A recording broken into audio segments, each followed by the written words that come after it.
Saying everyone here is really talented. That's probably worked very hard to get here. And one of my goals today is to try and enhance or make more pleasant your experience. That's not quite the way it was when I started many years ago. One other matter, you might see me stand up from time to time, walk behind my chair, lean over it to just get a little exercise. It should not be in any way interpreted as a comment on what is then happening in the work. Totally unrelated, okay? All right, we also have a very distinguished panel of jurors. And they, along with myself, will have the casting votes. So with that in mind, let's start with each party, with the council stating their appearances. Good morning, Your Honor. My name is Kuhu Baji, and today I'm joined by my co-counsel, Bella Salatin. Good morning, Your Honor. All right, and do you represent plaintiff? Yes, Your Honor. We're also joined by my other co-counsel, Cheyenne Sims. Good morning, Your Honor. All right. Together, we represent the estate of AJ Malone. Okay. Thank you. And for the defense. Of course, Your Honor. Good morning. My name is Mia Powell. Today I'm joined by my co-counsel, Gary Hughes. Good morning, Your Honor. Jordan Howard. Good morning, Your Honor. And William Choi. Morning, Your Honor. Good morning. Before we begin, Your Honor, just a few pre-trial matters from the defense or the plaintiff. We do, just a few, Your Honor. If you could actually turn to the stipulations tab in that binder there, we're looking at stipulation 8.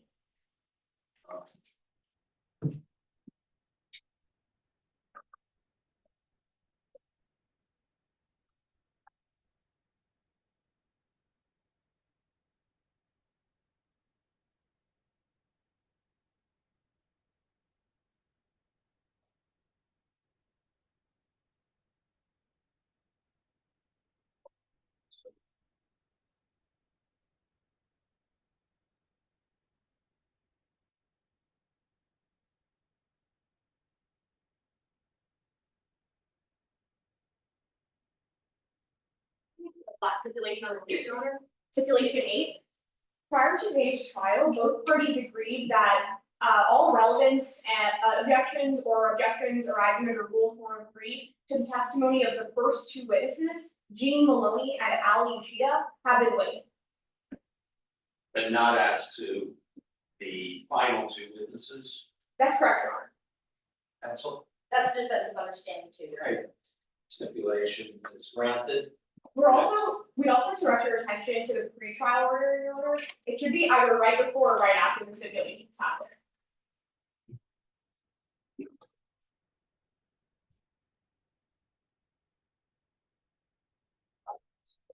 We're looking at pretrial order 4. Period.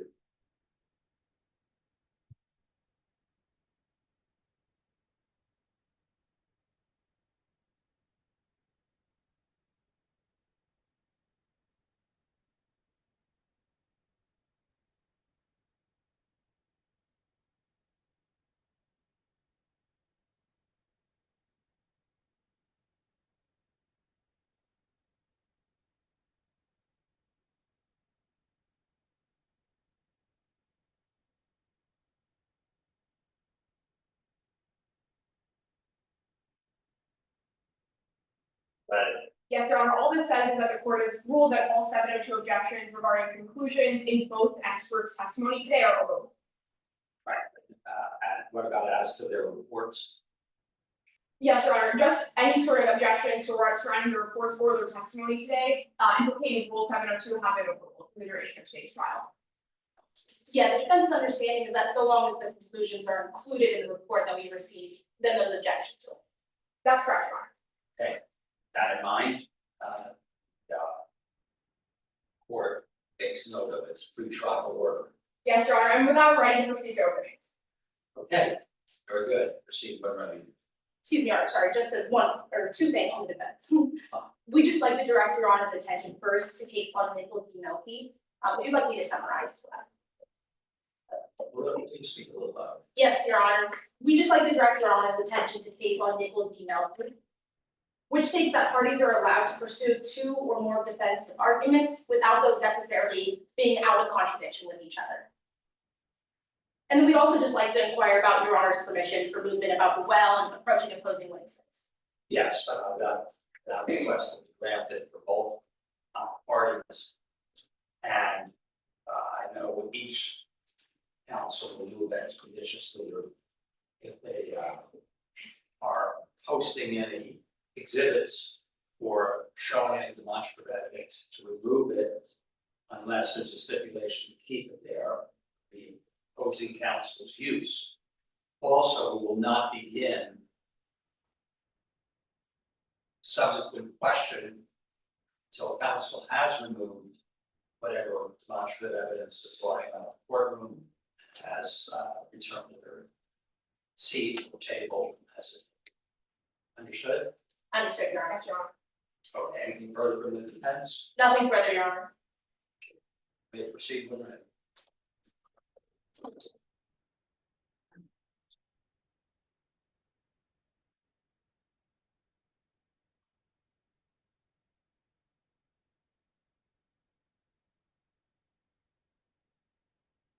The defendant took it too far. It's July 20th of last year.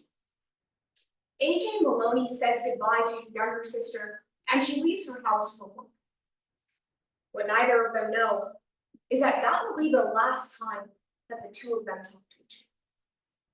Because today you'll learn that AJ Maloney worked as a bouncer at a local club, the Hellfire Lounge. That night, the night of July 20th, she'll be attacked. She'll go into a coma. She still has hope. That's why we're suing the defendant in today's case for battery. Now, in order to prove our claim, we must show that it was more likely than not that Miss Mothersbaugh, who attacked AJ Maloney, had an intent to harm her.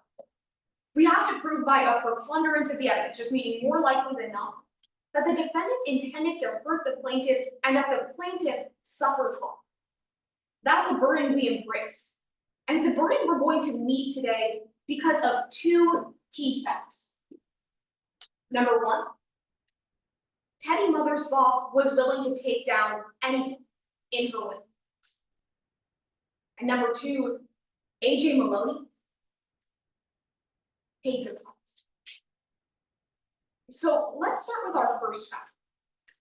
Teddy Mothersbaugh was willing to take down anyone in her way. Today you're going to meet Jean Maloney, the younger sister of AJ Maloney. Miss Maloney will introduce you to her sister because her sister can't be here to do it herself. Jean will tell you that she actually interacted with Tower City's vigilante, someone named the Serpent. She'll tell you that she heard the Serpent's voice. She'll tell you that that voice lines up with one person who's here in trial today. She'll tell you that the Serpent is someone named Teddy Mothersbaugh. Which brings us to our second point, that AJ Maloney paid the price. Members of the jury, today you're going to have the opportunity to see the real cost of the defendant's actions. We're going to call to the stand the physician who treated AJ Maloney on the night of July 20th.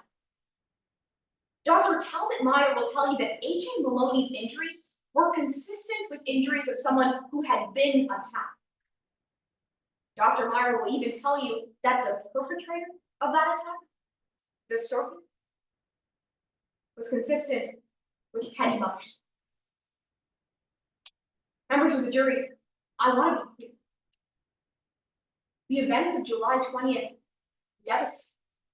People got hurt. But the truth is, We have law enforcement for a reason. We have people who are meant to handle crime. Today, it'll be clear that the defendant, the serpent, took matters into her own hands. That she went too far. That's why at the end of today's trial, we're going to ask that you find the defendant, Teddy Mothersbaugh, live. Thank you.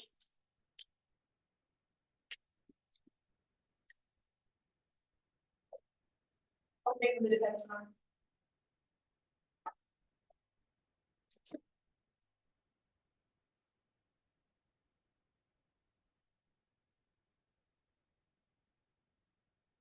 Ms. Body just told you a tragic story. She told you that there's a young woman named AJ Maloney, Cohen, and we agree. She told you that the person who put her there is a masked vigilante called the Serpent, and we agree with that too. But then she told you that that masked vigilante is the defendant in today's case, Teddy Mothersbaugh. And that's where we disagree. Members of the jury, they've got the right story, but the wrong suspect. When the plaintiff walked into this courtroom, they took on the burden of proof. They must prove to you by a preponderance of the evidence, meaning more likely than not, that Teddy Mothersbaugh intended to harm Miss Maloney and did so. If they fail to prove that to you, you can't find her liable. So I'm sure you're expecting to see some evidence. An eyewitness who saw Miss Mothersbaugh put on that vigilante costume. Maybe a forensic expert who can show you some DNA evidence tying Miss Mothersbaugh to that crime. Someone who can say for certain that Miss Mothersbaugh is the serpent. But members of the jury, you won't see any of that. You'll find throughout today's trial that the plaintiff just doesn't have that evidence. But today, the defense has brought you that evidence. We'll show you that Miss Mothersbaugh is innocent with two key points. First, we'll show you that there's not enough proof that she's the serpent. And second, we'll show you that even if she is, it was AJ Maloney who was the aggressor in that. And members of the jury, that first point is easy. Because out of the 4 witnesses who take that stand today, not one of them will be able to tell you for certain that that Teddy Mothersbaugh is the serpent. Miss Mothersbaugh's partner will even take that stand, and she'll tell you the same thing. Miss Mothersbaugh just isn't a vigilante. But what her partner will tell you is that the night of the attack, right before it happened, she heard a conversation where someone else said they were going to put on that vigilante.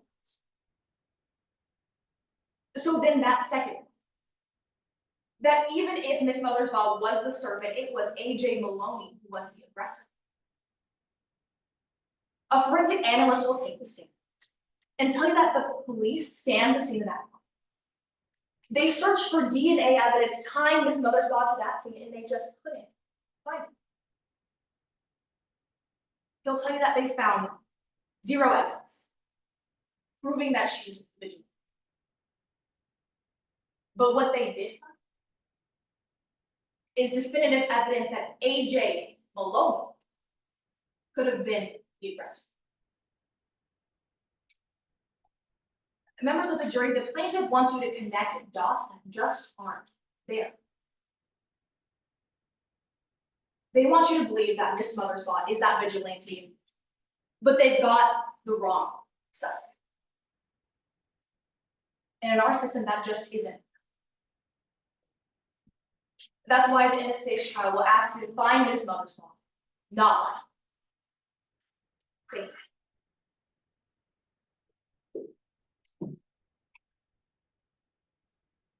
May the plaintiff call the first witness.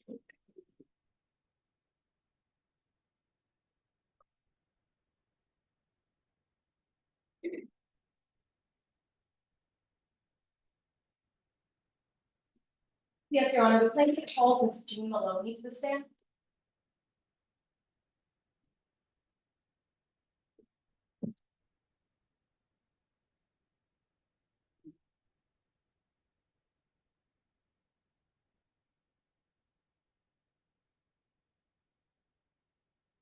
May I proceed, Your Honor?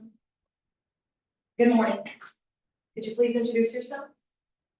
Yeah, hi, I am Jean Maloney. You look a little young to be with us today. Can you tell me very how old you are? Not that, I'm 17. Well, Jean, since you're technically still not an adult yet, I just need to make sure you fully understand why we're here today. Do you? Yeah, I was told to, a year ago, my brother AJ was attacked. And, I'm here to say everything I know about the attack, everything I know about the days leading up to it. That's exactly right. So let's start with AJ. One is full counsel and witness. So particularly witness because you're testifying. Of course. Please proceed. Let's start with AJ. What was your relationship like with your brother? She was my total hero growing up.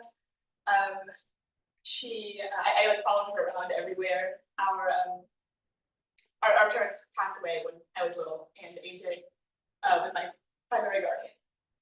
What was your childhood like, just you and AJ? I know it sounds weird to say, because like I said, this like huge life-changing thing happened to us when we were kids, but I had a really nice childhood as an AJ. She always made things feel normal for me. You told us your sister was. Is she okay? No, she's not.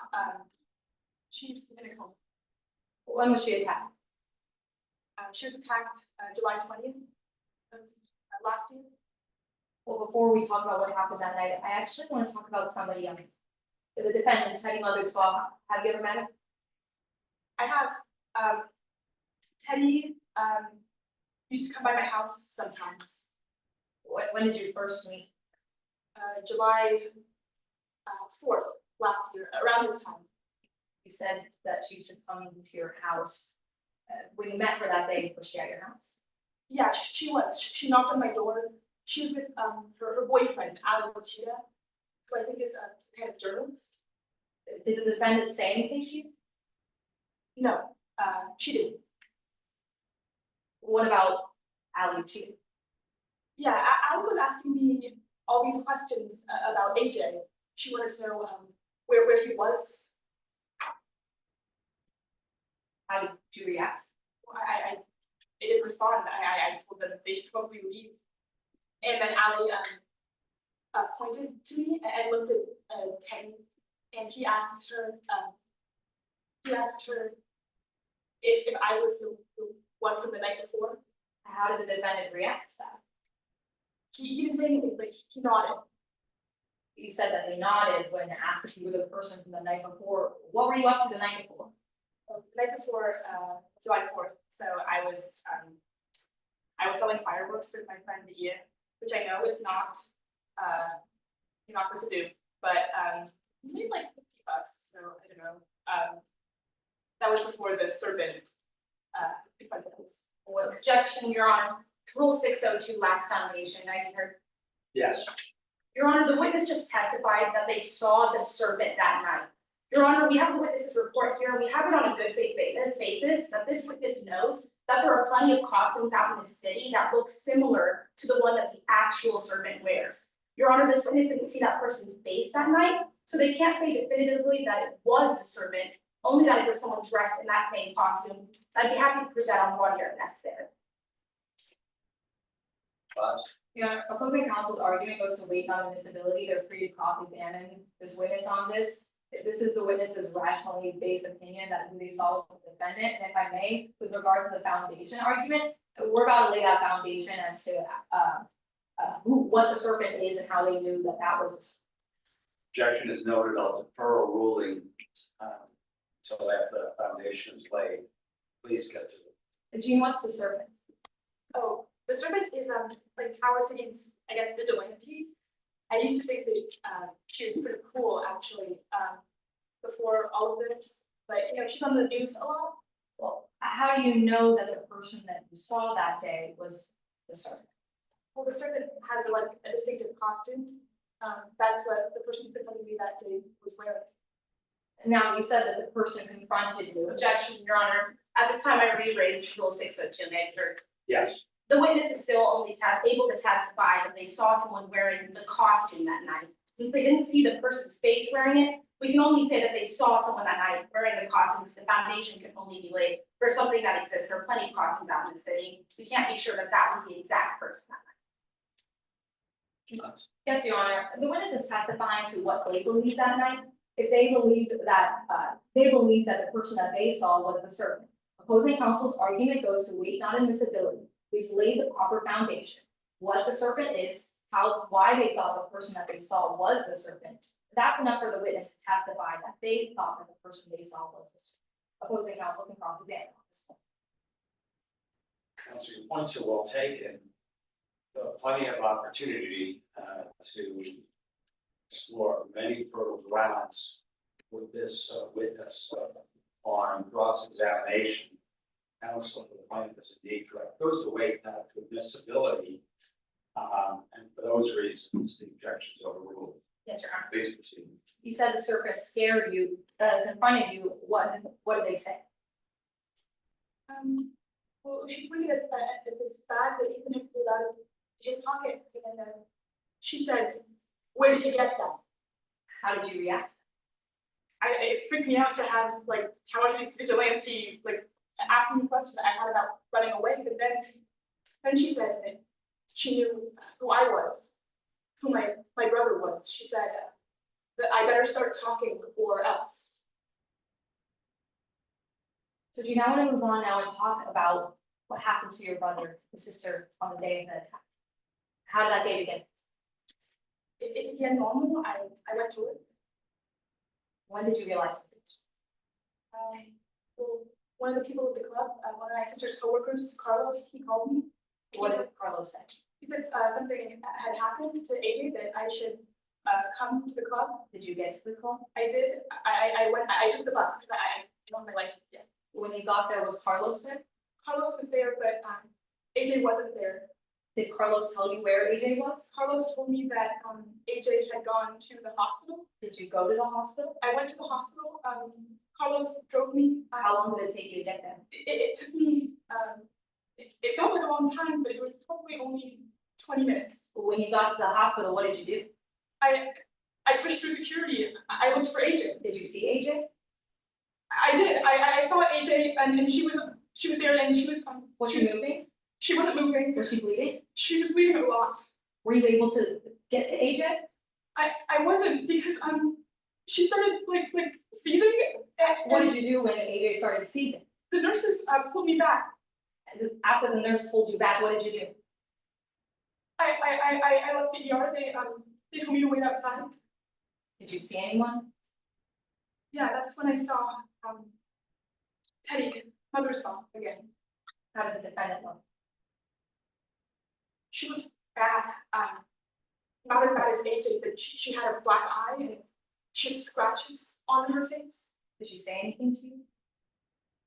She did. That was the first time I heard Teddy speak. She sat down next to me, and she pointed at this cup of water I had in my hand, and she said, "Where did you get that?" Jean, what was going through your mind when she said, "Where did you get it?" I mean, the tone, the cadence, the sound of her voice, it sounded exactly like the way that the serpent said it on July 4th. And after you saw the defendant that night, did you ever get an update on AJ? I did a couple hours later, the doctors came back in and they told me that AJ was in a coma. Did you get to see AJ? I saw AJ. Did you see their face? There was so much swelling, I couldn't see her face very well. Did you recognize AJ? I barely recognized my sister. Did you say anything to her? I kept calling her name. Did she respond? She didn't respond. Did she ever respond? No, she never.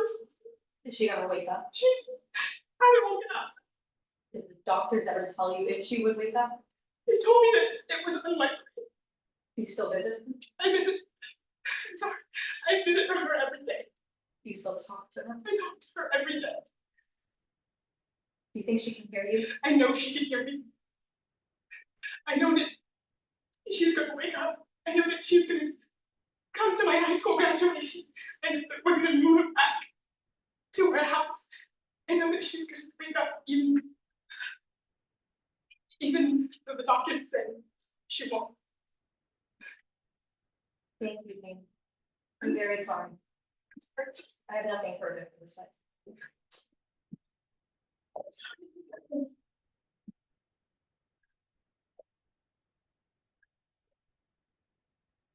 Cross round.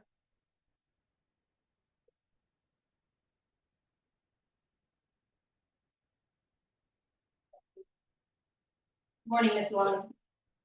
Good morning. I understand that recounting the events of July 20th can be very difficult for you, so if you need a moment at any time. Go. Just let I'm me- sorry, it's okay. You can ask me anything. Ma'am, you'd say that you love your sister. Of course. Your parents both passed away when you were young. Yeah, AJ was all I had growing up. She dropped out of college to be able to support you. That's right. She wanted to be an architect. Which I always thought was cool, but she ended up working as a bouncer for some time to make enough money. She put a roof over your head, That's right. kept food on the table. That's right.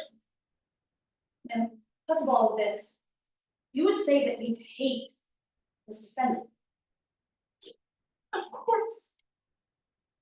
You hate this defendant because you believe she was the person responsible for hurting your sister. That's right. I recognized Teddy's voice. I recognized her build, and I know that the serpent was the one who put AJ in her coma. So you hate Miss Mothersbaugh specifically because you believe that she's the person for it. Yes, ma'am. Because of that, you believe she's a twisted person. Of course. What kind of person would do that? Believe she's a sick person. I do. And you want the members of the jury to believe all the same things that you do about Miss Mothersbaugh. Of course, I don't know what kind of person would do that to my sister. And you're willing to say anything you have to make sure that the members of the jury believe those same things about Miss Mothersbaugh. That's right. Anything, any question you need me to answer, I'll tell you. Then I want to focus on something you said on direct examination, because you told us that on July 4th you saw the serpent. That's right. But ma'am, you work at a costume store. I do. I work part-time at Nick's costume emporium after school. And at that costume store, you sell the exact costume that's worn by that same vigilante. Yeah, we sell a serpent costume. So you're aware that anyone in that city can walk in that store and purchase the same costume. That's right. I don't think it's the exact same costume, but it looks pretty similar. And I want to talk about whether we can be certain that the person you saw that night was Teddy Mothersbaugh. Because you told us that the voice sounds similar. That's right. The voice sounded exactly like they had the same height, the same kind of build. Miss Maloney, when you first made that connection, you had just ran into the ER. No, that was after I left the ER. Well, you had just experienced something pretty overwhelming, hadn't you? Yeah. You had seen your sister unconscious. That's right. AJ was unconscious. It's fair to say you were pretty overwhelmed. Yeah. I'm still overwhelmed with all of this. But despite being so overwhelmed, that was when you were able to make the connection that you thought the voice sounded similar between Miss Mothersbaugh and the serpent that you think you saw on July 4th. That's right. That was the first time I ever heard Teddy's voice. And as soon as I heard it, I recognized it. But I want to be clear, on July 4th, you didn't see the hair color of the person wearing that costume. No, it was really dark outside and part of the serpent costume is a hood and a mask. You didn't see their skin color, No, didn't see their eye color. I didn't see her eye color. So you saw no physical traits whatsoever, except for the height and general build. Exactly, that's why I didn't realize it was Teddy until I heard the voice. Ms. Maloney, I want to talk about who it could have been behind the costume on July 20th. You're familiar with someone named Emerson Raj. That's right, she's Teddy's big boss. You're aware that she's the boss at a place called the Hellfire Lounge. That's right, that's where AJ works as a bounce. AJ, she never specifically told you that Emerson Rajan was dealing drugs out of that lounge, did she? She never said anything like that, no. But you're aware that those investigators you spoke about, they were asking about that same Hellfire. Do you mean Ali and Cheetah and Teddy Mothersbaugh? Yes, ma'am, those people, they were asking you about AJ's involvement at that lounge. That's right, they were asking me all these questions about AJ, where he was, where he worked. And you heard them ask your neighbor if they ever seen AJ with any drugs.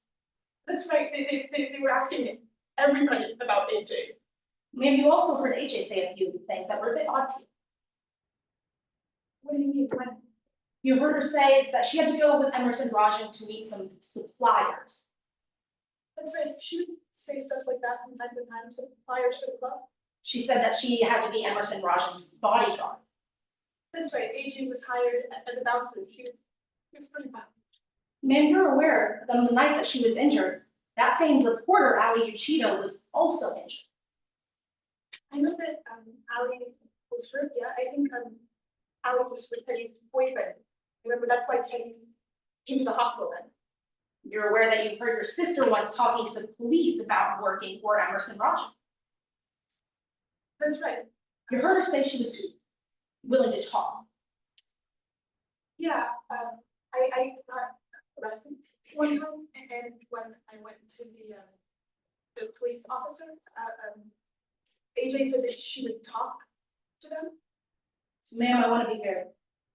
You don't know those two people were injured on the same night because Emerson Rajan wanted to keep them both from talking. Which two people? Your sister and that reporter who was asking about drugs and the health file. I don't know why the servant did what she did. I don't know if it was because of Emerson Rajan or not, but Emerson has been really great about this whole thing with AJ. Thank you for your time. May I ask how much time I have left for reader? Yes, you have 52 seconds.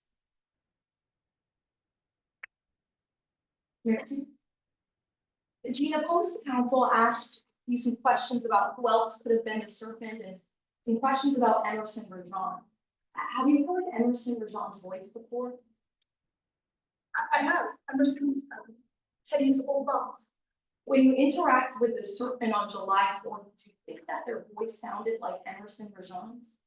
No, I had heard Emerson's voice before, and I didn't recognize the voice at the time as Emerson. Whose voice did you identify as? Later, after I was in the hospital, after I heard Teddy speak, that's when I recognized that voice. How sure are you? I'm positive. Thank you. I have no further questions. No recross route. This witness, please give us.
This is your wash. Another. And then we'll come here.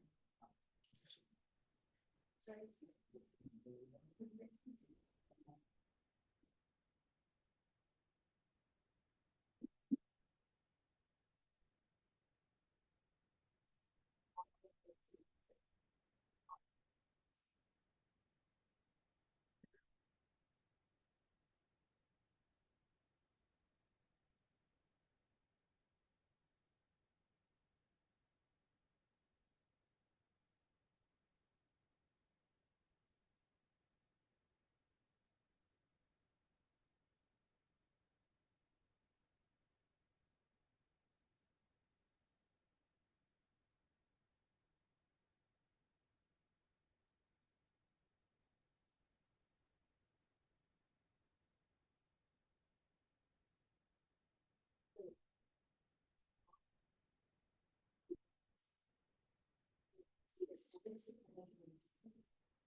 105.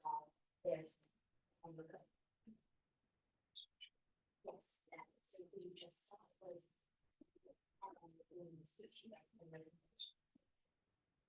Oh, but she is a really. Awesome.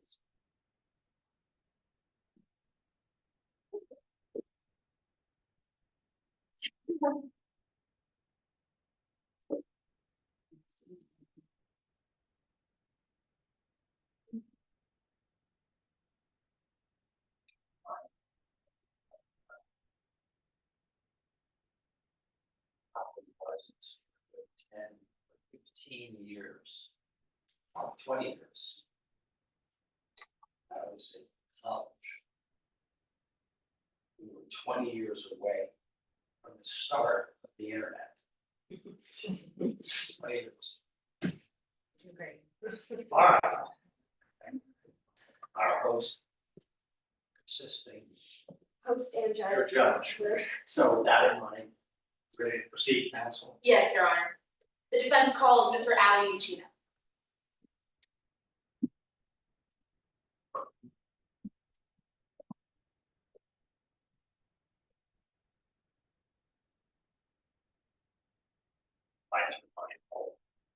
Witness and counsel, please keep your voices up. Yes, Your Honor. Thank you. May I proceed? Good morning. Morning, Can you introduce yourself to the members of the jury? sure. Hello, I'm Ittycheria. What do you do for a living? I'm an investigative journalist with the Morato Times. How'd you get into investigative journalism? Well, I've always really liked mysteries, solving crimes, ever since I was a kid. My dad and I, we'd watch Death on the Nile every year on my birthday. But in college, I realized I really liked reading and writing, and I don't know, investigative journalism felt like the right way to combine everything I liked and make a career out of it. What does that job entail? Well, it's a lot of hard work and also a lot of risk. I mean, I follow mostly ongoing and unsolved cases. So sometimes that leads me to dangerous places, just following the rumors and trying to find what's at the heart of it. Then I write about it, post it, and hope people want to read what I've put together. Do you work alongside anyone else? Contractually, no, I'm solo, but I do a lot of investigative work these days with my girlfriend, Teddy Mothersbaugh. I brought her along on an investigation once, and she seemed like she was having a great time, and she had a real knack for it. So we've been doing that together ever since. How did you meet Miss Mothersbaugh? We met at a basketball game with some friends. Both of us were sitting out as many matches as we could. I'm not exactly built for that, but we got to talking on the bench. Turns out we had a lot in common. We're both big sci-fi readers, and the next week we met up at a bar for a proper date, and we've been going strong ever since. Sir, have you ever heard of someone called the Serpent? Yeah, that's this local vigilante we have in Tower City, and I've reported on them a lot. Do you have any reason to believe that Miss Mothersbaugh might be the Serpent? No. I mean, look, I've spent at least 100 hours trying to figure out who this person is, but I just don't know. I've woken up beside Teddy for probably the past 6 months, and you know, I haven't yet had any indication that it was her. I just don't know who it is. Well, you told us that you and Miss Mothersbaugh investigate together. Have you ever investigated a place called the Hellfire Lounge? Yeah, well, last summer, I got a tip that it was a center for drug trafficking in Tower City, so I wanted to figure out if it was true.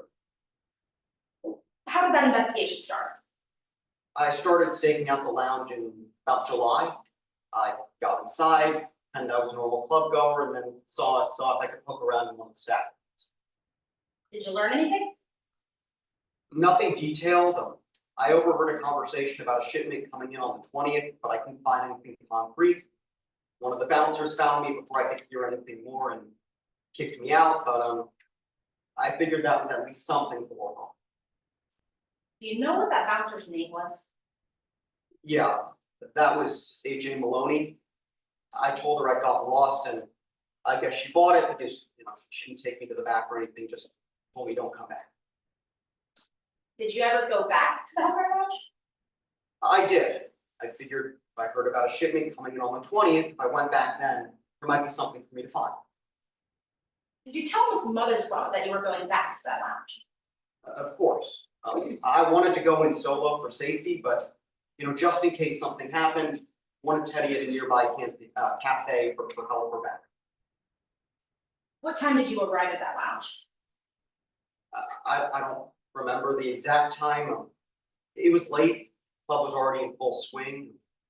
I just acted like a normal 20-something, got in line, and went inside. What'd you do when you got inside? I went back to the staff area that I was at before, and there were these people talking at the end of the hallway, so I tried to listen in. Did you recognize either of those people? I recognized one of them. It was Emerson Rajan, club's owner, and then he was talking to someone else who I didn't know. Were you able to hear any of that conversation? Yeah, Mr. Rajan was saying something about a plan, about killing 2 birds with 1 stone, and then he told the other person to get ready in a costume. Did you confront them? No. I was just there to get some proof and make a clean getaway. I wasn't about to confront Rajan in a staff area of his own club. But what did you do? I poked around to see if I could find anything concrete. That there was this crate that was just lying in the middle of the hallway. Figured maybe that was something, so I popped it open and saw it was full of bags of white powder. Figured I found what I was looking for, so I tried to take some pictures. What do you mean try? Well, I guess I did take one picture of it, but my flash was on. I didn't realize, and then all of a sudden there was someone yelling, running at me from the other end of the hallway. Did you recognize that person running towards you? Yeah, it was AJ Maloney, and I didn't think I could get away with playing the lost card twice. So I just ran. I tried to run back to the bar area, tried to get out of the club. Were you able to escape? No, AJ, she kept chasing me, and I got into this alleyway, into this back alleyway, and I pulled out my phone to try and call Teddy to tell her I needed help, but AJ, she just slammed it on the ground and broke it. I wanted to tell her that it was okay now, that she could stop, that the pictures were gone, that we could both just walk away. But I just couldn't move my lips. I couldn't say the words. Is that what happened? Did Miss Maloney walk away? No. She tackled me to the ground. I felt one of my teeth crack. My ears were ringing, and I was just so. I wanted to get away. I needed to get away, and I tried to crawl away, but AJ, she just grabbed my arm and ripped it back. What happened next? There was this popping sound, and suddenly I couldn't feel my arm anymore, and I tried trying to flex my fingers, and nothing was happening. I couldn't feel anything, and I was screaming for her to stop, and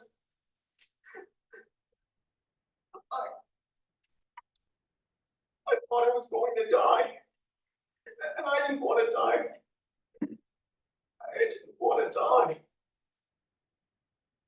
So why didn't you die that night? Because someone stopped AJ.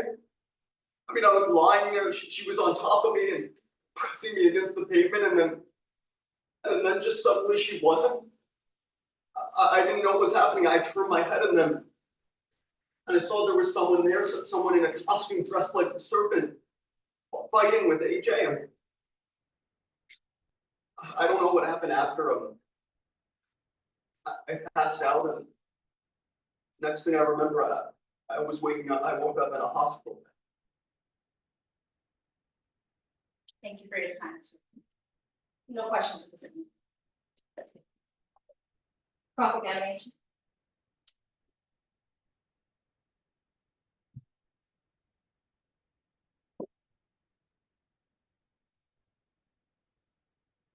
Nancy? Sir, your girlfriend's the one who's on trial, right? Yeah, that's right. By testifying today, you want to clear her name out. Sure. I don't want people to think that Teddy was someone who went around and put people in homes. I don't think that's true.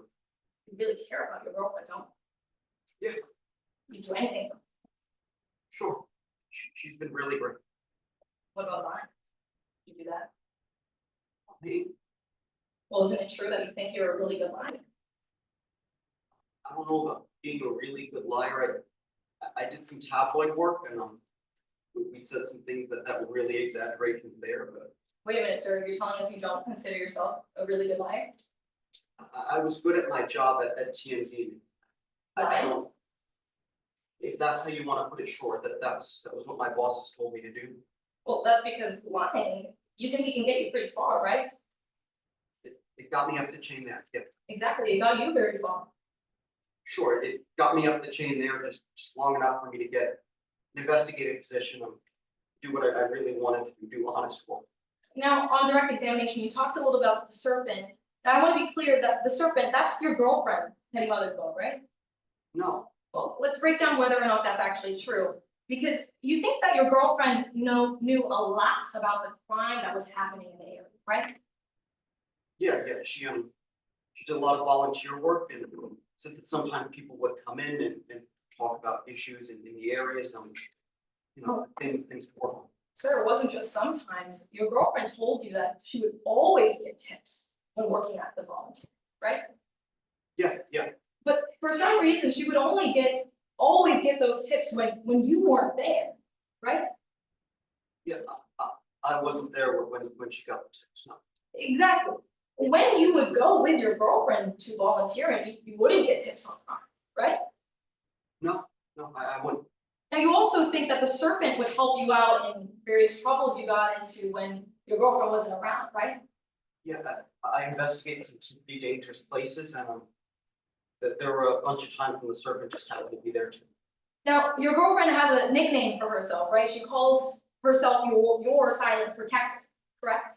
Yeah, it's really sweet. I've never really had someone kind of stand up for me like that in a relationship. While you were in the hospital, your girlfriend said that she was glad that the serpent saved you, right? Yeah, she was glad I was still alive. After she said she was glad that the serpent saved you, she said it was your silent protector watching over you, right? Yeah, she was holding my hand in the hospital bed and told me it's okay. Your silent protector is here watching over you. Exactly. She described this serpent using the same nickname that she would call herself. I guess so. I mean, maybe you should ask her about that. I don't know what she meant. Oh, I wasn't asking her, I'm asking you. She used the same nickname to describe the serpent that she would herself. I think so, sure. So I want to talk about the investigation that you mentioned, because you and the defendant, you were investigating the Hellfire Lounge, correct? Yeah, that's right. That's because you thought that there might have been a connection to drug distributors.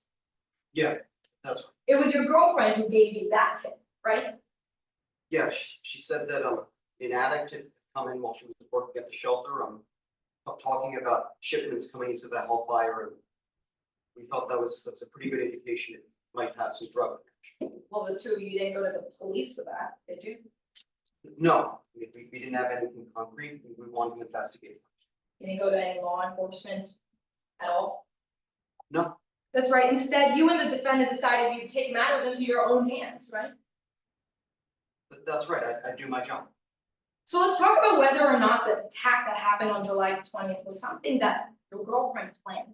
Because you actually got kicked out of the Hellfire Lounge a couple of weeks before the attack happened, right? Yeah, that's when AJ found me on the night. Exactly, AJ Maloney kicked you out of that, Yeah, He- that's, threw you out of it. yeah, he grabbed me by the shoulder and just pushed me out. Left a pretty nasty bruise. Exactly, you told the defendant that AJ left a pretty nasty bruise on you, right? I did, I told her everything that happened. How'd she react? She got angry, I mean, she said she didn't want anyone treating me like that. You know, that I didn't deserve to be hurt like that. Oh, she also said that she would kill AJ. She touched you again, right? Yeah, she did. That was just a couple of weeks before AJ Maloney was put into a coma. About 10 days. And in those 10 days, after the defendant said that she would kill AJ Maloney if she touched you again, she started investigating AJ Maloney specifically, right?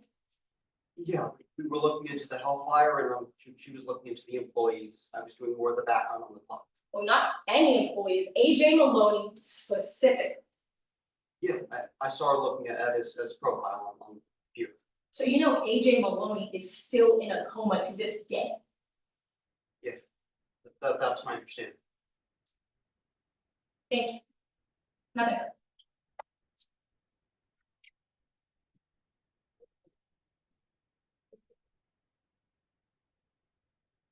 No redirect, Your Honor. Since there's a redirect, we'll take a second to just dabble sworn oaths head to head to fill out the first pages of our ballots. And then, Your Honor, it's your discretion, if you'd like them to take a small break. Yes. Okay, so I have a 5-minute point there, but then that's ready to come back. Ready.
so this shows up.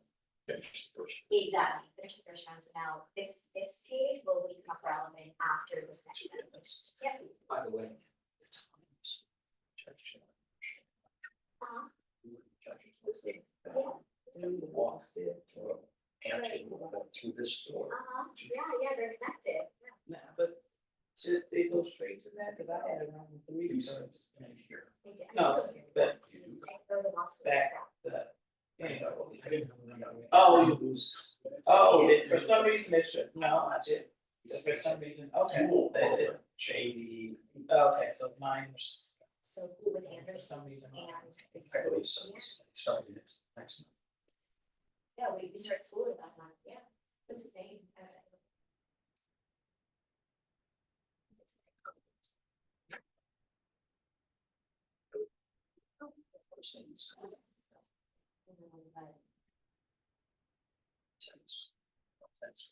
Okay, now it's not.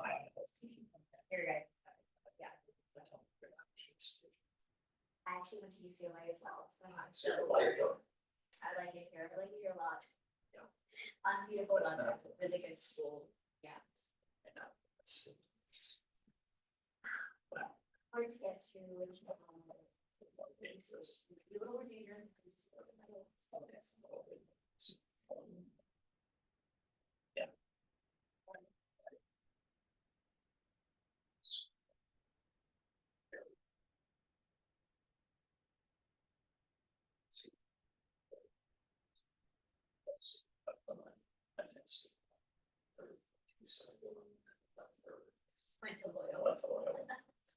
It's really by that. I can't, I can do that, what's your name? Yeah, and what I remember is that when we did the regionals here, before those finals at Houston, the regionals here were hosted, this is crazy, hosted by Loyola and UCLA, the co-hosts here.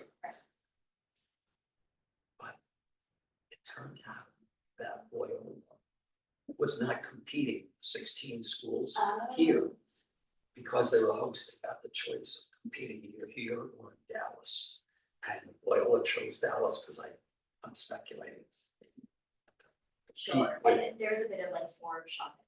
There is forum shop. Yeah, it happens, I mean, it's all strategy, right? First time. Yeah, well, for this, yeah, it was very interesting. Interesting.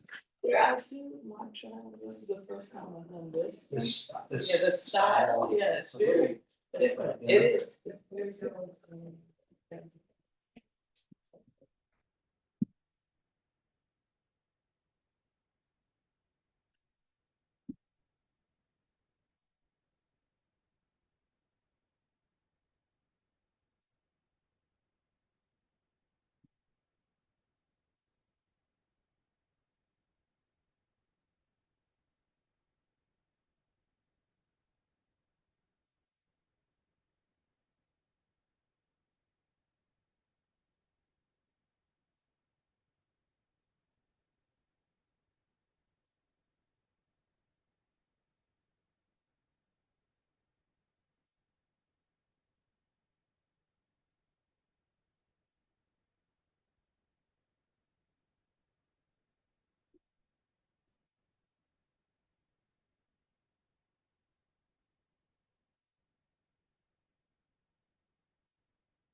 You could see it.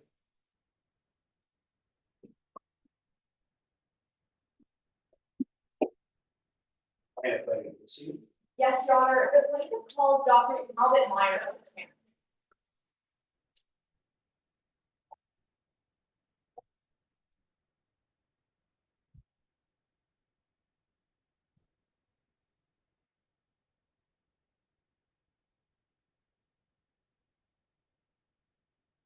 May I proceed?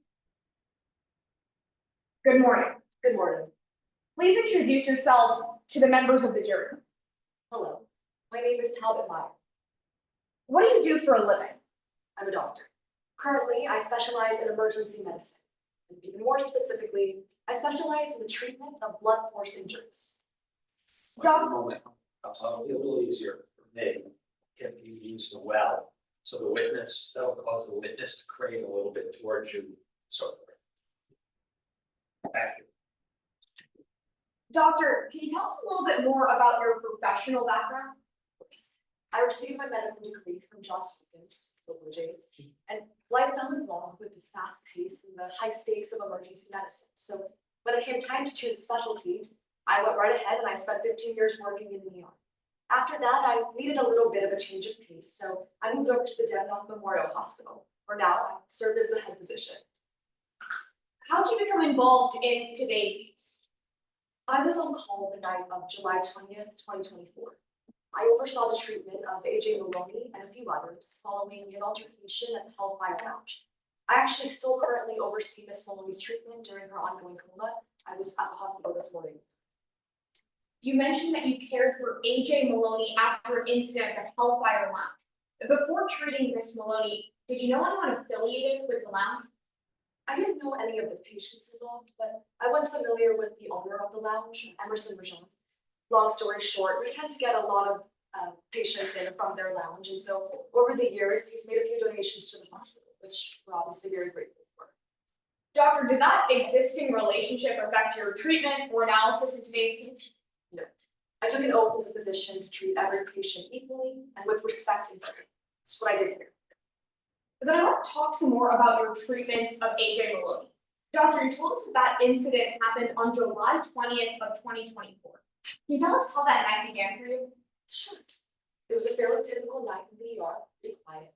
We soon received word from one of our EMT units that there was an inbound patient with a severe trauma from an alleged altercation. That patient was AJ Maloney. How do you typically treat patients like this one, Miss Maloney? The most obvious first step in emergency medicine is assessing the patient's immediate concerns, what we can see right in front of us. But sometimes I'm also asked to analyze the underlying cause of their injuries. As much as we would like to separate the injury and what caused it, they're very complicated and very intertwined. So sometimes it's necessary to do both. Let's start by talking about that first step, treating the patient's injuries. What sorts of injuries was AJ Maloney presenting that night? Miss Maloney's vitals were extremely irregular. She had severe bruising and hemorrhaging, broken bones, and she was spasming by the time we began to treat. What did you do to treat those injuries?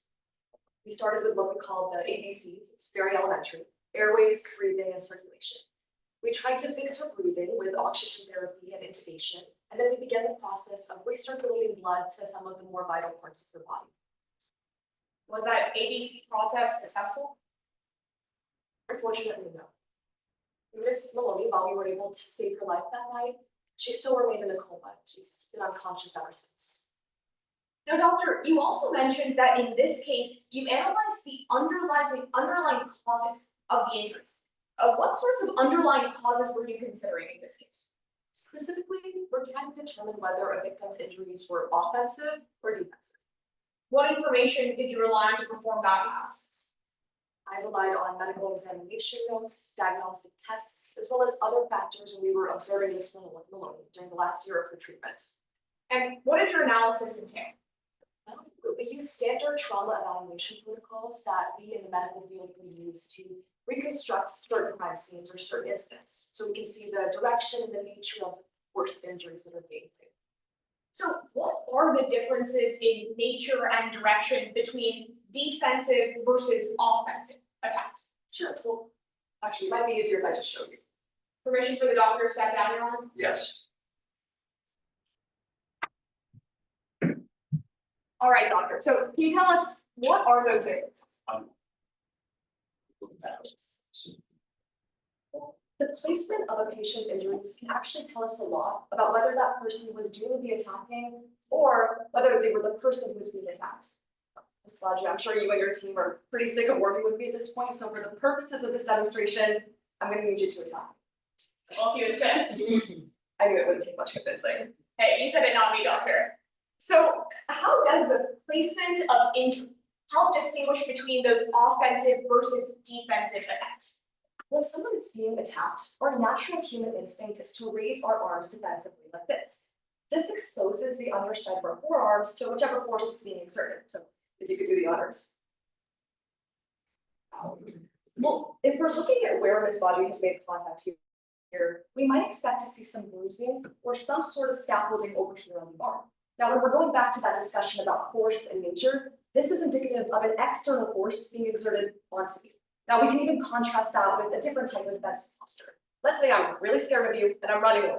I'm exposing the back and left side of my torso and the back of my neck to you. So if you would hit me again. we can see that it's pretty hard, even as much as I would want to retaliate, I wouldn't necessarily be able to attack you back if I'm facing away from you. So the location of the injuries on the back side of me would indicate that I was also in a defensive posture at the time of the attack. Now, doctor, you told us how you can distinguish between those offensive versus defensive attacks by analyzing the victim. Is there any way that you can distinguish between those two things by analyzing me, the perpetrator? Yes. So let's say you finally felt some remorse for your actions and you decided to turn yourself in. If we were to look at your knuckles, you might actually be able to see some bruising over here. Now, when a patient has external wounds like that, it's usually indicative of the idea that they were the one exerting the force. So when we compare your injuries to the ones that you did to me, you can see the difference between an offensive and a defensive posture. Thank you, doctor. You can retake your seat. Now, can you tell us what sort of injuries AJ Maloney had? Sure. She had extensive bruising, mostly concentrated to the back left side of the body. Given your findings about the force and direction of this attack, what did you conclude about the nature of Miss Maloney's injuries? I was able to conclude that the position of Miss Maloney's injuries were indicative of a defensive posture. In other words, it was pretty clear to me that Mrs. Maloney's injuries were sustained as a result of being attacked, not by attacking someone else. Now, doctor, did you also assess who may have been capable of inflicting those injuries? I was. We're actually able to tell a lot about that based off of the position of the injuries. So when analyzing Miss Maloney's, I was able to determine that it was likely that she was attacked by someone who was of a similar height, build, with a left-handed swing because of the placement of the injuries on the left side of the body. Doctor, is it possible that someone named Teddy Mothersbaugh was responsible for inflicting this attack? Certainly. As part of my review, I was actually asked to analyze whether it was possible if Miss Mothersbaugh was responsible for this attack. And based off of everything I reviewed about Miss Mothersbaugh, including the fact that she herself has a left-handed swing and is of a similar build and size to Miss Maloney, it's certainly possible that she was responsible for this attack. Thank you, doctor. Your Honor, I have nothing further.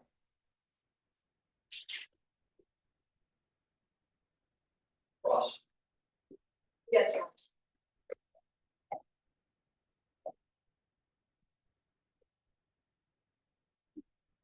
Dr. Meyer, I want to pick up right where you left off talking about him. You were telling us that it's possible that she could have been the one who attacked Jane Maloney. It certainly is. You mentioned that she had a left-handed swing. That's right. Dr. Miss Mothersbaugh isn't the only person in this city with a left-handed swing. Certainly not. You said in your report that she's got a similar build to the attacker. She's the same height. That's right. Doctor, she's not the only person in this city who's that height. Again, certainly not. We usually analyze this on a profile by profile basis. So you're right, not everyone in the city is right-handed as opposed to a small spot. But when we're analyzing this specific case and given this specific person, there were a lot of similarities. To be clear, doctor, there are other people who are the same height as the attacker. Sure. You mentioned that she's the same gender as the person who attacked. It's most likely. Doctor, there are plenty of women in the city. Of course, including myself. So the truth is, you actually can't say for certain if Miss Mothersbaugh attacked Miss Maloney. You're right. I can't say that with any level of scientific certainty. You weren't there when the attack took place. No. You never reviewed any footage of the attack. No, I didn't. You never even visited the crime scene. But again, most of my analysis comes from the results of the crime and analyzing Miss Maloney's injuries as results. Doctor, you just can't tell the members of the jury if it was Teddy Mothersbaugh who attacked Miss Maloney. You're right, I can't. But then I want to talk about why you might be saying that's a possibility today. Because, doctor, you were hired by a man named Emerson Rajan, the plaintiff. That's right. And Mr. Rajan has been making substantial donations to your hospital. That's right. Like I said, we tend to get a lot of inbound patients from the Hellfire Lounge. Man, you think without his donations, your hospital would have shut down? Sure.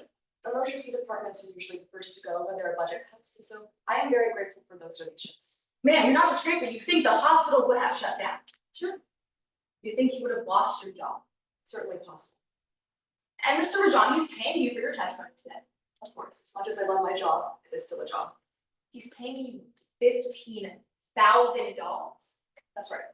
Man, to be clear, you did 15 hours of work for this trial. That's right, along with the days and hours that I spent treating Miss Maloney during her call. At $15,000, 15 hours, you're getting paid $1,000 per hour. That's right, as the standard. Well, maybe that's standard, let's find out if that money is worth it. Because doctor, you aren't even able to determine if Miss Maloney was or was not the aggressor. Because I wasn't at the crime scene, again, I can't say that with 100% certainty. What I can tell you is that it was most likely that she was the one being attacked. That's right, doctor, like you just said, you can't say with 100% certainty because this isn't exact science. Of course. Wounds on a victim can look just like wounds on an aggressor. That's right. That's why it's important to analyze other context clues. And like you mentioned earlier, you didn't see that all much. That's right. You can't tell us if AJ Maloney sustained her injuries after she had already attacked Mr. Ittycheria. That's right, I can't tell you for certain, but again, when you think about those offensive wounds, I didn't see any of those on this one. I didn't see bruising, I didn't see any of that external damage. I mean, you're telling members of the jury it's unlikely. Let's break that down. I want to walk through a possible scenario. Oops. All right, let's say Mr. Ittycheria is already lying on the ground. Sure.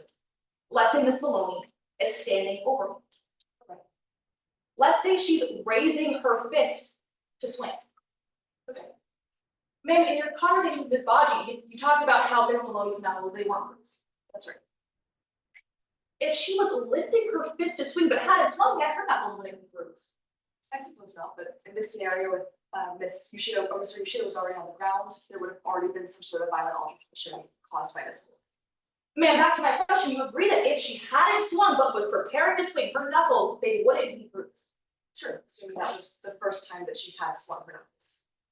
But in that scenario, Mr. Yoshida would still be in danger. I suppose so. So ma'am, if that's what happened, that would explain Miss Maloney's injuries. In a sense, yes, but again, it wouldn't explain how Mr. Yoshida was on the ground and incapacitated if Miss Maloney hadn't already been swinging at him. Doctor, that scenario I just described, that would explain Miss Maloney's injuries, right? It could, sure. Then I want to clarify for the members of the jury exactly how you feel about the serpent, the vigilante we've been talking about. Okay. Doctor, you hate it.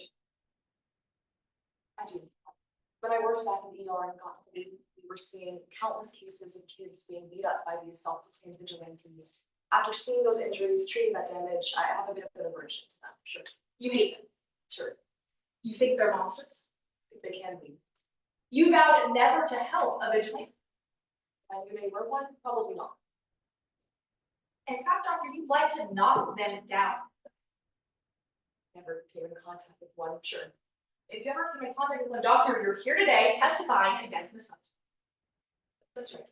Someone you just told us you think might be a vigilante, right? I think she may have heard Miss Maloney. I'm not really sure about any of the other vigilante stuff. Doctor, you said she might be the serpent. Isn't that right? She might have been the one who attacked Miss Maloney, yes. Thank you, Doctor, Your Honor. I have no further questions.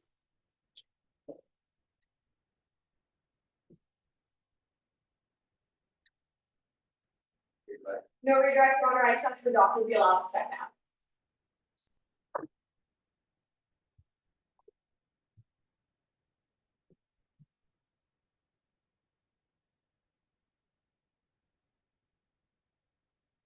Your Honor, the defense would likely call Mr. Wilt to the stand.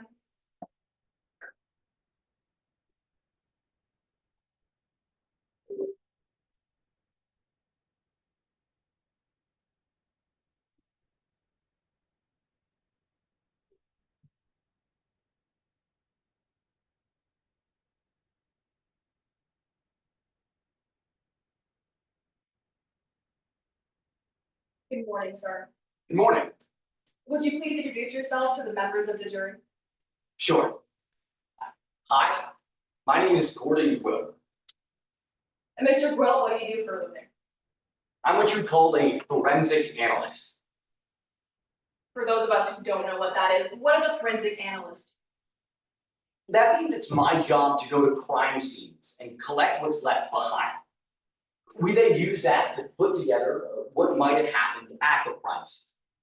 To do that, we're looking for all kinds of things. That's blood, hair, fingerprints, saliva, something I'll call other genetic information. Pretty much all the things you don't want to find in a hotel. What kind of experience? Well, I got my degrees in chemistry and biology from Tufts. Then I went for my master's in forensic science at Florida, and after that, I spent 10 years doing CSI with the police force.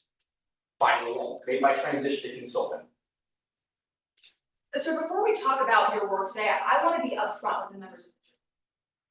Can you tell us how you got hired? Yes. The defendant, Teddy Mothersbaugh, and I are all the teammates from my high school baseball days. She was the one who came to me and offered the case. Did the fact that Miss Mothersbaugh is an old friend of yours have any effect on your conclusions today? No. Well, I did give her a discount. All of my conclusions were completely independent and unaffected. So why did Miss Mothersbaugh hire you? On July 20th of 2024, behind a venue called the Hellfire Club, there was a violent altercation. A young man named AJ Maloney was put into a coma after a fight with the Serpent. I was hired to do a crime scene analysis. What were you looking for? We were looking to answer two questions. First, who the aggressor really was? And second, is the Serpent actually Teddy Mothersbaugh? But let's start with that first question. In a case like this one, how can you determine who the aggressor is? It's through a process that we call blood spatter analysis. We use a method that follows spatter pattern, localization, and trajectory. The method is otherwise known as SPLAT. We'll start with the spatter pattern. What does that mean? In layman's terms, spatter pattern is where blood is, and also where it isn't. That can help give us clues about where combatants were during the fight. Actually, Ms. Hughes, Ms. Howard, if I could join you in the well, I can demonstrate what we found in the scene. Your Honor, can Mr. Grill join us in the well? Thank you. Your Honor, I'm getting some exercise myself today. All right, so what we're gonna do here is a little crime scene reenactment. Ms. Howard? Do the reenactment back a little bit. Of course. Ms. Howard, if you would you lay down right here on top of my jacket? I'll give you a clean for you. Thank you. All right, Mr. Grill, why is Ms. Howard on the ground? I want you to imagine that all over the floor are small specks of AJ Maloney's blood, except for right here. See, at the scene, we found an area that fit the proportions of a person, where there was no blood. Do we know who that person was? The proportions fit that of Mr. Ali Uchida, who was attacked at the scene. With that, Ms. Howard, I can pick you up now. Of course. All right, sir, so there was a human-shaped absence of blood right where Ms. Howard was. What does that tell us? It tells us that by the time Mr. Maloney's blood started shedding during the fight with the Serpent, Mr. Uchida was likely already on the floor. Thank you, Mr. Grill, you can retake this. All right, so what about that next step you mentioned, localization? What is that? Localization refers to where blood is on the body and where it moves. It can help us get clues as to what someone's position is when they're starting a fight. What did you find? Well, in this case, we were looking at the arms of AJ Maloney. And when we did, we found that there was blood going from the wrist down to the elbow. That was the flow. Why does that matter? Well, because blood, just like everything else, responds to gravity. Because the flow is that way, it's much more likely that when blood started flying, he already had his arms up, kind of like this. Is there an alternative? There is. Think about the opposite. If we saw that blood was flowing from the elbow down to the hand, that would make it much more likely his arm was down, that he was in a prone position like this. So what does that tell us? Well, it makes it much less likely that this was a surprise attack, because his arms were already up when the fight started. Okay, Mr. Gold, then let's move on to trajectory. What is that goal?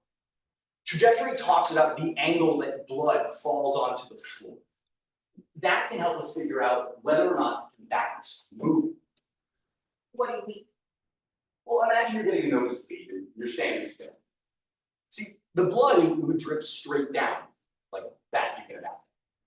Because it's dripping straight, the drops that it would leave are more or less circles.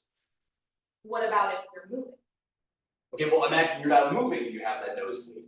The blood starts coming down at an angle, kind of like this. It gives a different shape, one that's more stretched out. You can almost imagine it kind of like a comet, where there's one rounded end and a longer tail. So what did you find in this case?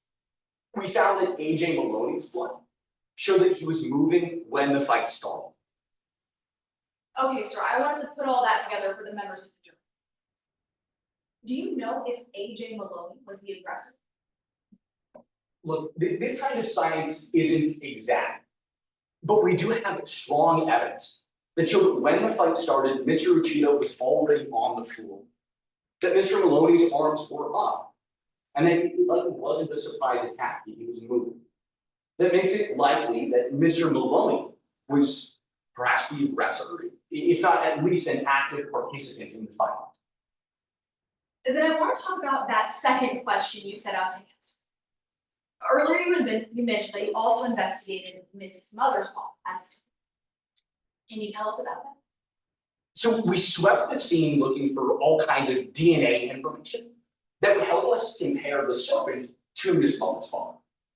But unfortunately, in this way, we came up short. But why'd you come up short? Well, in some ways, we just didn't find enough.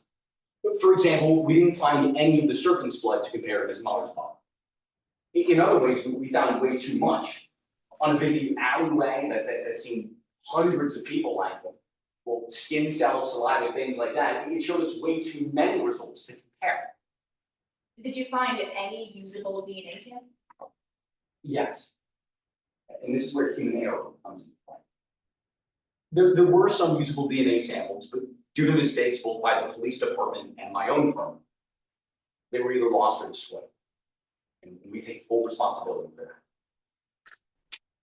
Mr. Will, what was your ultimate conclusion in today's case? Well, unfortunately, I just didn't have enough information to come to a conclusion about whether or not Penny Mothersbaugh and the serpent are the same person. Even if she is though, the evidence showed it's more likely that it was AJ Maloney who was the aggressor in the altercation. Thank you for your time today, Mr. Will. Your Honor, I have no further questions. Cross-examination, Your Honor?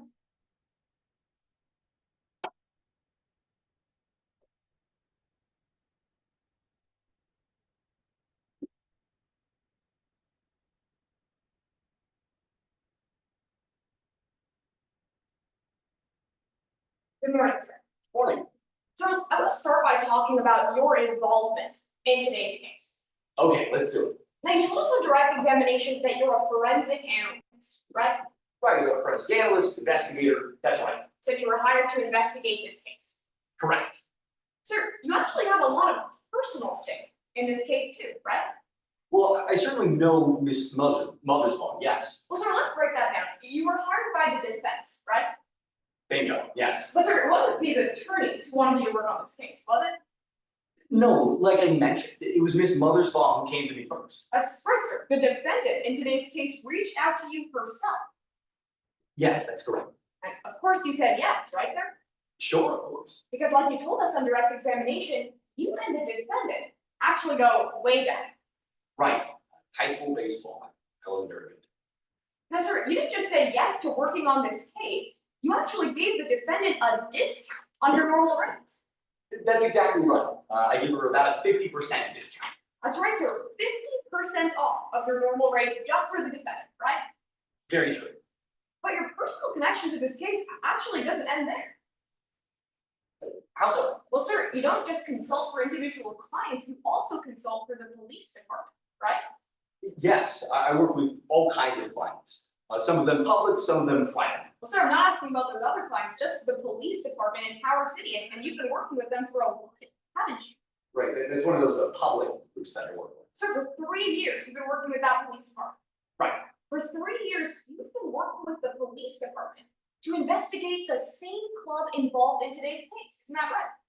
Right, so the Hellfire Club, the place where the incident happened outside, there was a sting operation that they were working on, and I was consulting it for a possible drug run. That's right, sir. You're planning a big sting operation for the Hellfire Club, the same club involved in today's case. Yes, of course. And sir, the bouncer at that club, AJ Maloney, actually agreed to cooperate with. Yes, but luckily for us, we had somebody on the inside who had information about drugs passing through it. He wanted to testify for us. But after that incident, sir, after the incident in today's case, that sting operation fell through. Right, it's awful. I mean, in addition to personal injuries that Maloney suffered, which have done untold damage. The fact that we don't see a carry through of justice, well, just adds insult to injury. Right, sir, and you'd also say it's awful because you didn't get paid for that work, did you? No, well, the sting operation didn't happen, which is what I was consulting on. So no, I didn't get paid for the ultimate sting operation. Sir, you were pretty frustrated about that, right?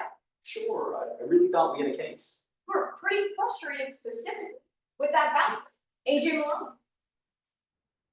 Yeah, I mean, it's not his fault. It's his fault. But sir, it's true, you were frustrated with it, right? You weren't paid for that work. No, I wasn't paid. I was upset, yeah. So with that in mind, I want to talk about your testimony today about that bouncer, AJ Malone. Sure, Sir, as part of your investigation, you relied on forensic evidence, right? I did. That's exactly correct. So I want to talk about the quality of that evidence that you relied on. Okay. The truth is, no usable fingerprints were recovered from your investigation. Right, when I was mentioning earlier that there were too few of some forensic evidence, fingerprints are certainly included in that, yes. So the blood stains that you found were more limited than expected, right? Absolutely. We found none from the serpent, but many from AJ Malone. So you collected DNA analysis, right? That's what you told us. Yes, we did. But then you lost it. Right. Sir, as a forensic analysis assigned to this case, you lost your DNA evidence, right?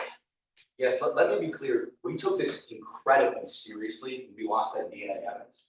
We've done a complete overhaul of our systems to make sure that nothing like this ever happens again. And I take responsibility. All right, well, let's talk about what evidence you did, because you analyzed some blood draws, right? You showed us a demo about that on direct examination. Right on the floor with the pen in a couple of minutes. That's right, sir. And you claimed that those blood draws suggested that the bouncer, AJ Maloney, was the aggressor in this case. Right, so it wasn't the droplets themselves. It's the fact that we know Mr. Uchida was already on the floor. We know that he was moving and that his arms were up. We don't know for certain, but it points to him being either an aggressor or at least a participant. That's right, sir. You claimed that the blood on the bouncer's body, you found evidence that was consistent with the fact that the serpent hurt the bouncer as much as the bouncer hurt them, right? That's what you said? Well, that's one possibility. Another possibility is that some of the blood from the serpent soaked into the costume and of course then left the scene with the serpent. But you're right, that is one option. But that's also consistent with the serpent inflicting much more serious injuries than the bouncer, right? Right, those are the two. Either the serpent really got the wind or, well, they also had injuries that we just couldn't see because it was soaked into the fabric. At the end of the day, sir, there aren't any pictures of that attack, are there? No, You don't have any videos. no, You weren't there yourself. certainly. So you admit, sir, that without pictures, without video, the fact that you weren't there yourself, we may never actually know what happened. No, we won't know for certain without videos, that kind of evidence. That's why this work is so important. To be able to piece together based on the injuries we found at the scene, what likely happened. It's sometimes just the best we can do. But sir, just to be really clear here for the members of the jury, even after the work you conducted, even after your investigation, you can't really tell us what, right? You're exactly right. I can't give you 100%. All I can say is what's more likely. Thank you, sir. Your Honor, I'm not for.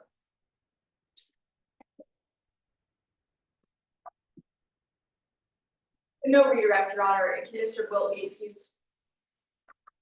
Thank you very much.